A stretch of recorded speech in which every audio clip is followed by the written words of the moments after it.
आज हम लोग सीखेंगे कि किसी पर्टिकुलर डेट पे, जैसे आप एग्ज़ाम का फॉर्म भर रहे हैं तो उस फॉर्म में आपको लिखना होता है कि उस तारीख, किसी एक खास तारीख पर आपकी उम्र कितनी है, मैंने दिन, वर्ष और महीने ये लिखने होते हैं। तो ये वर्ष और महीनों का या किसी की उम्र का कभी भी ज़रूरत पड़ने पर इसका कैलकुलेशन हम लोग कैसे करते हैं, इस चीज़ को आज हम लोग यहाँ पर सीखेंगे।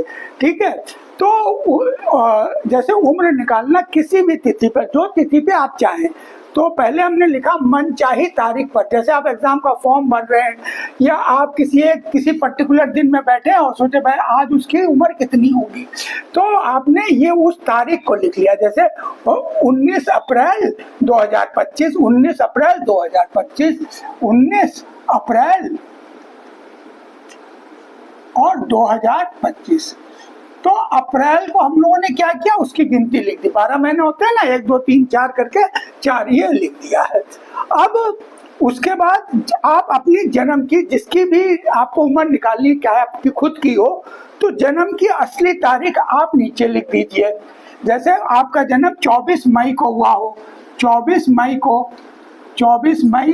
1992 को हुआ हो आपका जन्म, तो आप क्या करेंगे, अपनी जन्म की तारीख लिख देंगे पूरा इसे। बट मई की जगह पे आपको उसका 1 2 3 4 5 जनवरी से लेकर दिसंबर तक 12 महीने होते हैं, उसका वो नंबर लिखना होता है। ये नंबर वहां से आ रहा है, जनवरी फरवरी। अब यहाँ पे देखिए, जैसे अप्रैल 30 का है, मई 31 का है, लेकिन जब हम लोग यहाँ पे कैलकुलेशन करेंगे तो हम इन चीजों पे ध्यान नहीं देते हैं कि मई कितने दिन का, अप्रैल कितने दिन का। हमारे हर एक महीना कितने के बराबर माना जाएगा, एक महीना हम लोग 30 दिन के बराबर मान के चलते हैं। एक महीना 30 दिन के बराबर होता है। और कितने माह होते हैं वर्ष में हम लोग 12 महीने मान के हम लोग इस सवाल को सॉल्व करते हैं। इंग्लिश सिस्टम से किया जाता है ये, ठीक है। तो इंग्लिश में 12 महीने होते हैं, तो वो 12 महीने लिख दिए गए। तो अब इसको घटाएंगे कैसे। अब इसके बाद जो मनचाही तारीख में से आपकी असली जन्म तिथि को क्या करना होता है, माइनस कर देना होता है। तो आपकी उम्र निकल करके आ जाएगी। उम्र निकालना किसी भी तिथि पर, तो उस पर्टिकुलर तिथि पे आपकी यहाँ पर क्या आ जाएगी, उम्र आ जाएगी आपकी। तो अब कैसे घटाएंगे। अब देखिए, ये 19 छोटा है, 24 बड़ा है। जाहिर सी बात है कि आपको कैरी करके यहाँ से कुछ हासिल लाना पड़ेगा, यहाँ से कुछ मांगना पड़ेगा। तो 4 में से अगर हम 1 इधर दे दें, 4 में से 1 चला जाएगा, तो यहाँ कितना बचेगा, 3 बचेगा। और यहाँ पे क्या हो जाएगा, यहाँ पे आपका +1 आएगा ना, 1 महीना आ जाएगा। लेकिन 1 महीना जो होता है वो अभी हमने आपको बताया 30 दिन के बराबर। तो हम यहाँ पे कितना जोड़ेंगे, चूंकि ये दिन का कॉलम है तो हम यहाँ पे 1 महीना नहीं जोड़ेंगे, बल्कि 30 दिन को जोड़ दिया जाएगा। यहाँ से 1 महीना। तो अब आपके पास टोटल फिगर कितनी हो गई, 49 हो गई। 3 और 1 4 9 40। अब 49 में से इसको माइनस कर दीजिए, ठीक है। तो ये आपके तो दिन हो गए, ठीक। इस तरीके से आप दिन का कैलकुलेशन करते हैं। अब यहाँ पर देखिए, यहाँ से 4 में से 1 आपने दे दिया था, मतलब 1 जब गया 4 में से आपने कर दिया -1 कर दिया, तो 1 महीना कम हो गया। कम हो गया, ये कितना बचा, 3 बचा। अब आपके पास 3 महीने है और नीचे कितना है, 5 महीने है, तो माइनस नहीं हो सकता। तो लिहाजा यहाँ से आप क्या करेंगे, यहाँ से आप जो है इधर को एक ईयर, 1 ईयर ही आप इधर दे देंगे, ठीक है। पूरा साल दे देंगे। जब पूरा साल आएगा तो साल में कितने महीने बताया आपने, 1 साल, 1 माह, साल में माह, साल में महीने कितने होते हैं, 12 होते हैं। तो यहाँ पे कितना महीने आ जाएगा, 1 साल देने पे यहाँ पे कितना आ जाएगा, 12 महीने आ जाएगा। तो 12 महीने आने पे अब ये टोटल कितना हो जाएगा, 12 और 3 15 महीने हो गया। 15 महीने हो गया कि नहीं हो गया। ये अब ये 4 कितने में बदल गया, 15 महीने में बदल गया। 15 में से 5 घटा दीजिए, तो ये 10 महीने आपका ये हो गया, महीने हो गए। अब यहाँ से 1 तो पहले ही चला गया, तो अब 25 की जगह कितना बचा, 24 बचा, ठीक है। और 92 नीचे लिखा हुआ था। तो आपको क्या करना है, अब इसको सिंपली घटा देना। 2 को 4 में से घटा दीजिए तो 2 आ गया, 9 को 2 में से घटा दीजिए तो 3 आ गया, ठीक है।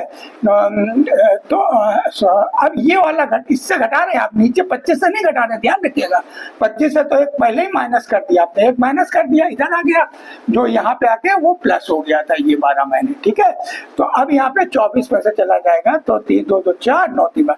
तो इस तरीके से आपकी अब उम्र कितनी लिखी जाएगी, 32 ईयर्स 10 मंथ्स और 25 दिन, ये आपको फॉर्म में या जहां पर भी जरूरत है आप भर सकते हैं। तो इस तरीके से हम लोग उम्र निकाल सकते हैं। अब इसी तरीके से एक और कैलकुलेशन होता है इसी से रिलेटेड कि घंटे, अगर एक दिन में कितने घंटे के बारे में बात की जाए, कितना घंटा बचा है अभी जैसे आपने 6 घंटे पढ़ाई करी तो दिन में कितने घंटे बाकी काम किए और कितने घंटे पढ़ाई करी। इस तरीके से अगर कुछ कैलकुलेशन आपको निकालना है, पढ़ाई के लिए कितना समय बचेगा दिन भर में, घूमने के लिए कितना समय बचेगा, तो हम लोग एक दिन में बचे हुए घंटों का कैलकुलेशन करने की हमें जरूरत पड़ती है कि हमें घूमने जाना है, इतना इतना काम हम करेंगे तो 24 घंटे में हमारे पास 24 घंटे पूरे दिन का होता है ना, तो कितने घंटे बचेंगे, तो हम इसको मिटा के उसके बारे में चर्चा करेंगे।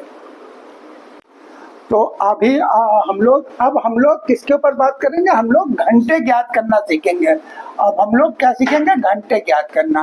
घंटे ज्ञात करने का मतलब ये हुआ कि जैसे अभी मान लीजिए सुबह का 8:32 बज रहा है, अगर सुबह के 8:32 बज रहे हैं और आप शाम को रात के 8:27 पे आपकी ट्रेन है, मान लीजिए ये ट्रेन का टाइम है, ये क्या है, ये ट्रेन टाइम है, ये ट्रेन का एक टाइम दिया हुआ है, ठीक है, ये ट्रेन का टाइम दिया हुआ है और ये ट्रेन का टाइम है रात के 8 बजे। रात का कैसे हम लोग का ये टाइमिंग कैसे निकलता है, देखिए ये 12 घंटे होते हैं दिन के। रात को जब 12 बजे के बाद टाइम शुरू करता है तो ये एएम पे शुरू करता है और फिर जब 12 बजता है तो एएम के बाद पहले तो एएम रहता है, फिर एम ऐसे चलता है, फिर जब एम खत्म हो जाता है तो यहाँ पे क्या हो जाता है, यहाँ पे नून आ जाता है, नून, दोपहर का नून हो जाता है, फिर नून नून नून नून चलता है और फिर एक बार 12 चलता है, तो 2 बार 12 चलते हैं घड़ी में, तो 12 + 12 होता है, 12 + 12 हो जाते हैं।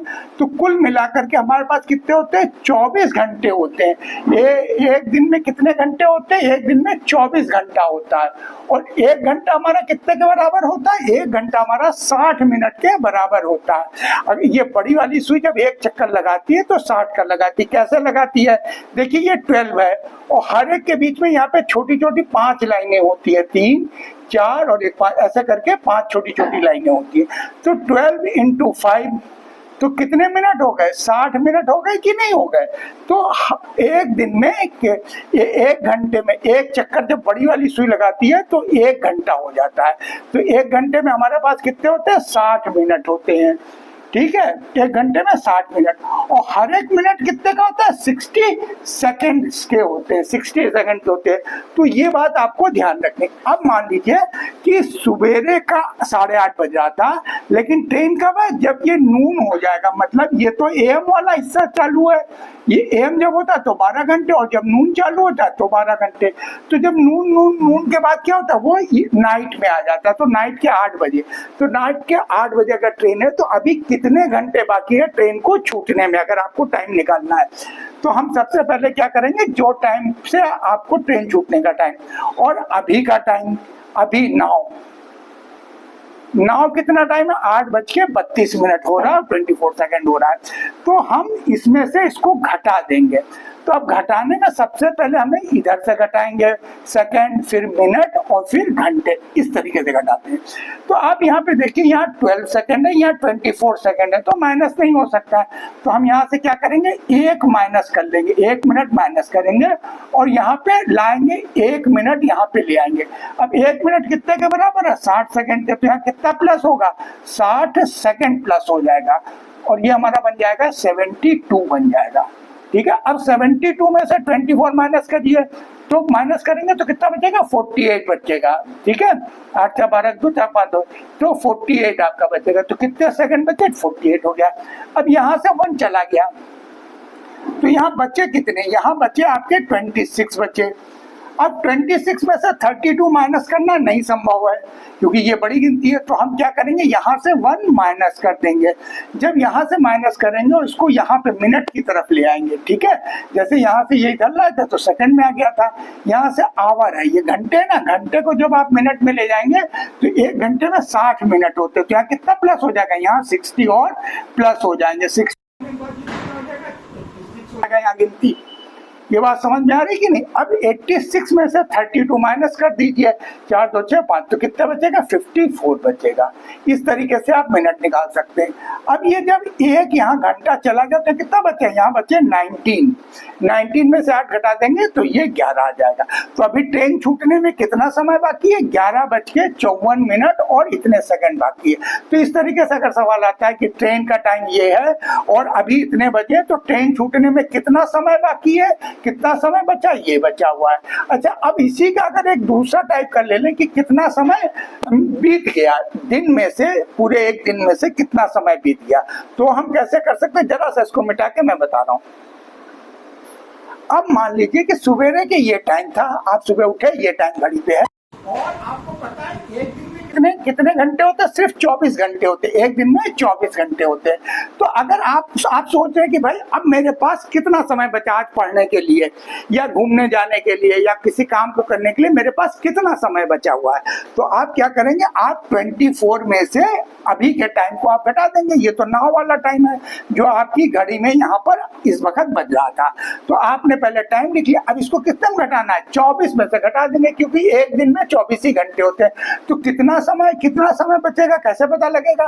तो हम क्या करेंगे? पहले अब देखिए यहाँ सब 0 0 कैसे माइनस होगा? तो यहाँ से भी कैरी नहीं कर सकते, तो सबसे पहले यहाँ से 1 माइनस करेंगे और इस 1 को यहाँ लाएंगे। तो जब यहाँ लाएंगे तो 1 घंटा बराबर 60 मिनट क्या होता है ना, तो यहाँ गिनती कितनी हो जाएगी? 60 हो जाएगी। अब 60 में से एक और माइनस कर दीजिए, तो यहाँ पे और करके यहाँ ले आया ये, तो यहाँ पे 60 सेकंड आ जाएंगे और यहाँ से एक चला जाएगा, तो अब कितना बचेगा? अब यहाँ बचेगा 59 बचेगा, ठीक है। और यहाँ कितने बचेंगे? यहाँ बचेंगे 23 बचेंगे, ठीक है। यहाँ 59 बचेंगे। अब ये 60 आ गए। 60 में से अब 24 को आपको क्या करना है? माइनस कर देना है। तो 60 में से 24 चले गए, कितने बचे? आपके 36 बच गए। हो गया। अब यहाँ पे 59 बच्चे थे आपके पास, क्योंकि आपने यहाँ से 1 घंटे से 1 घंटा इधर लाया था, 60 मिनट आ गया था, लेकिन 1 मिनट आपने 1 मिनट इधर साइड में पास कर दिया, ठीक है। जब साइड में पास कर दिया था 1 मिनट, तो क्या हो गया? 60 सेकंड आ गए थे। अब 59 मिनट है, 59 मिनट हो गई है। 59 मिनट में से अगर 32 मिनट घटा दें तो 27 बचेगा। तो ये आपके मिनट बच गए।